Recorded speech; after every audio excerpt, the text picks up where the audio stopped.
Good morning. With Palm Sunday, we begin Holy Week.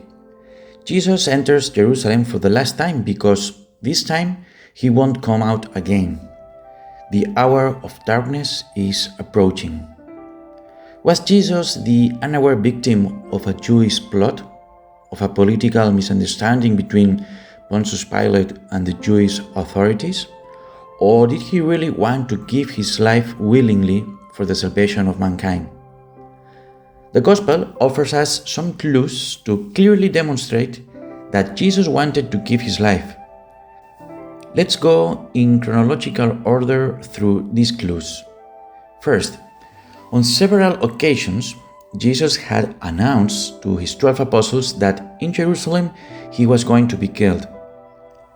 In Caesarea Philippi, he told them that the Son of Man must suffer much, be rejected by the elders, by the chief priests, and by the scribes, and be put to death and rise again after 3 days.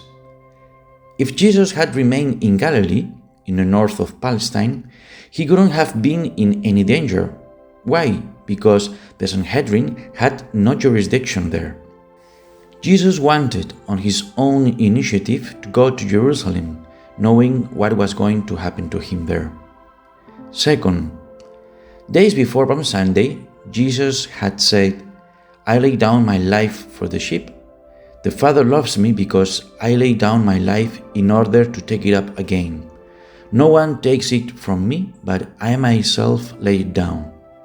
It is in my hands to lay it down and to take it up again. This is the command I received from the Father." He also said, "Greater love has no man than this, to lay down his life for his friends." Jesus isn't killed in spite of himself, but he gives up his life because he knows that he will get it back. Third clue, Jesus chooses when, how, and where to enter Jerusalem to suffer the Passion on Palm Sunday. He enters Jerusalem at the Jewish feast of Sukkot. This feast celebrates the liberation of the people of Israel from Egypt and their 40-year nomadic wilderness wandering in tents. According to Jewish beliefs, the Messiah would have arrived precisely during that feast. That's why Jesus chooses that moment. Jesus enters on a donkey that no one had ever ridden before. In this way, he sent a remarkable message to the waiting crowds.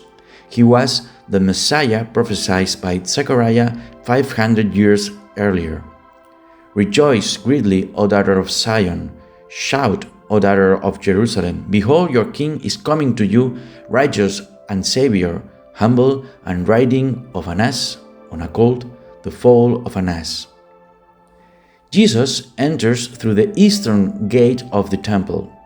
According to the prophet Ezekiel, on chapter 10, who wrote during the Jewish captivity in Babylon in the 6th century before Christ, the glory of God had left the temple in Jerusalem because of the moral corruption of the Jewish authorities. And when the glory of God returned to Jerusalem, it could enter through the east of the temple. The Gospel tells us that Jesus comes from Bethany and through the Mount of Olives.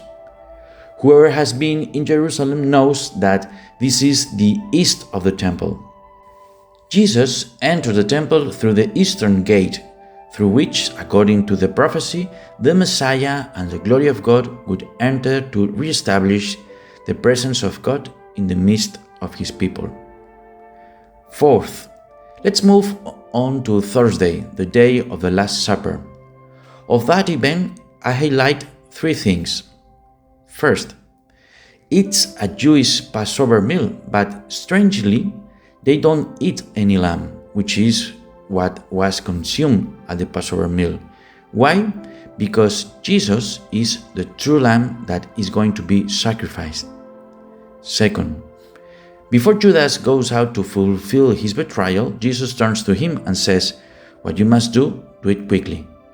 He's not trying to dissuade him. He seems to be saying to him, "Judas, my love for you and my desire to lay down my life to save mankind is far greater than your desire to betray me. My mercy is far greater than your sin." Third, The Passover meal had an order, a ritual, which in Hebrew is called Seder. The Seder contemplates that in the Passover supper, 4 cups are to be drunk. Jesus, after drinking the third one, said, "Let's go, get up," and they went to Gethsemane. The Passover supper remained unfinished, something unthinkable for a Jew. It is as if a priest leaves the church in the middle of the Mass, unthinkable. Jesus drank the 4th cup, the conclusion of the true Passover meal, on the cross, when they soaked a sponge in vinegar and putting it on a hyssop, they put it around his mouth. Right after this, Jesus said, "All is accomplished." 5th clue. After the Last Supper, they go to Gethsemane, to the Garden of Olives. There, the soldiers came to arrest him. Jesus, instead of hiding or escaping, takes the first move and goes out to meet those who came to capture him. He said to them, "Whom do you seek?" "Jesus of Nazareth," they answered. "I am," he said, and he said it twice, "I have told you that I am." 6th clue.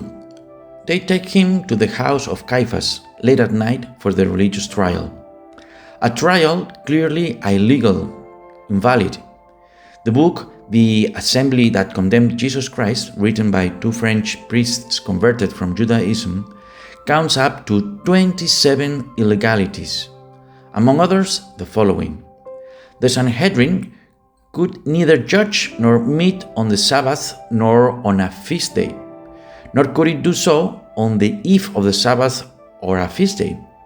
It was forbidden to instruct a capital matter during the night.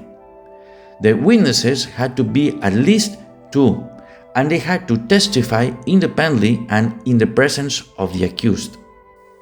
They were sworn in, and their declarations had to coincide on all points. Otherwise, their testimonies would be invalid.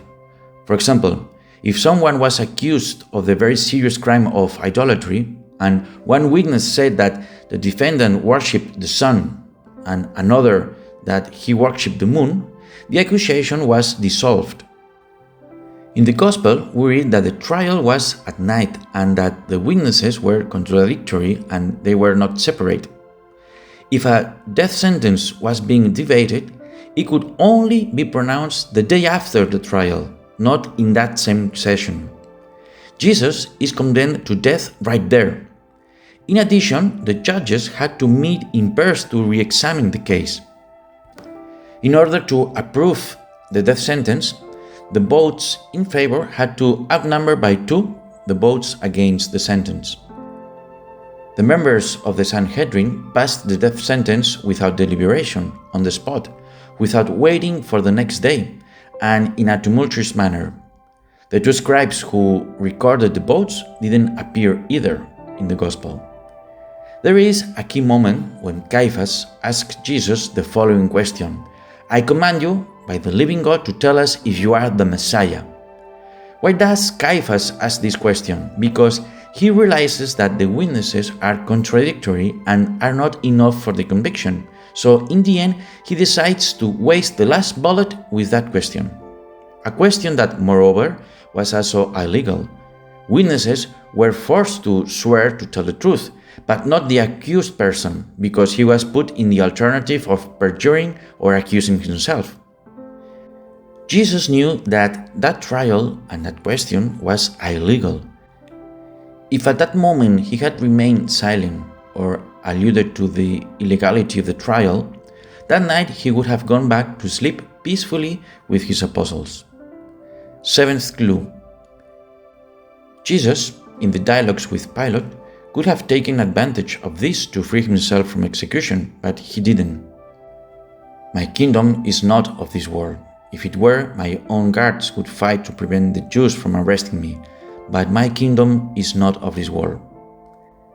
8th, Jesus could have stopped his torture, scourging, crowning with thorns, his carrying of the cross at any moment, but he didn't.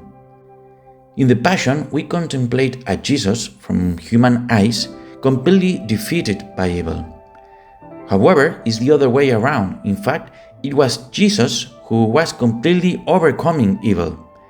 He wasn't like Superman with kryptonite, who lost all his powers and was transformed into a weak person.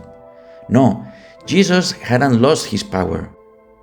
He could still raise the dead, walk on water, calm storms, make the blind see, make the paralytics walk. All his power was present, and he could have used it. With a snap of his fingers, he could have put an end to his enemies and executioners. But he didn't do it. He didn't want to, because he wanted to lay down his life. He wanted to conclude his Passover supper, to drink his fourth cup, the total sacrifice of the Lamb that takes upon himself the evil of the world and conquers it. Because the death of Jesus wasn't the end. It wasn't the last page of a beautiful story. There were still many pages to be written. Jesus was going to conquer death. He was going to rise again. His love is greater than evil. God bless you.